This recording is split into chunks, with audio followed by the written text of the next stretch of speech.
tšau, Raimo siin. Näitan sulle ühe harjutuse, isegi võiks öelda venituse alaselja jaoks. Tunned, et sul on seljaga probleem alaseljas, et see valutab kas peale treenimist või lihtsalt sellepärast, et sa istud nii palju või mida iganes, siis võid proovida ühte venitust. Paljud inimesed on abi saanud sellest. Näeb siis veel selline, otsid mingi toru, kui sul toru ei ole, siis ukse piida, kus sa ülevalt kinni hoida. Enne muidugi veendada, et see uks peab ikkagi. Toru peaks olema selline, kui ma olen kinni, siis mu jalad puudutavad maad. Lähen siis toru peale, keelan nii, sa näed selga rohkem. Panen käed torule.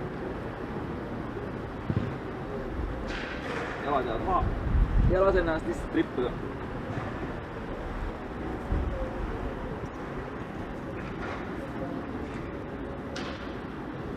See venitus on väga hea alaselja jaoks. Trikk on siin selline, et kui sa ripud, siis laseme oma kõht lõdvaks. Tavaliselt me kipume kõhtu pinges hoidma, aga see ongi selle venituse number 1 trikk, ainuke trikk, nišš asi on siis sul peab olema kõht, peaks olema rahulik, et sa ei hoia niimoodi kõvasti kinni. Lase ennast rippuma ja hoid kõhu lõdvaks jätta ja hingad.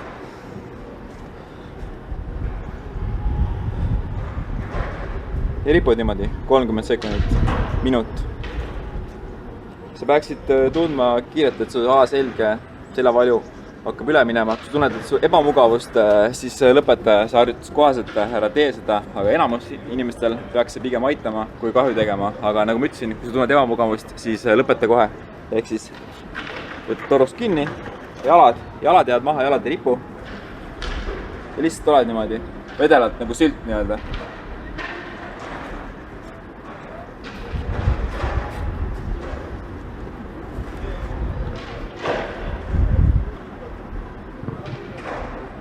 Ja hinga kogu aeg.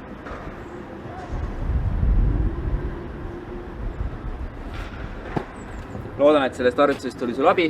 Kui oli abi, siis võta thumbs up. Kui ei olnud, siis kommenteeri miks ei olnud. Ja näeme järgmises videos. Davai, tšau praegu.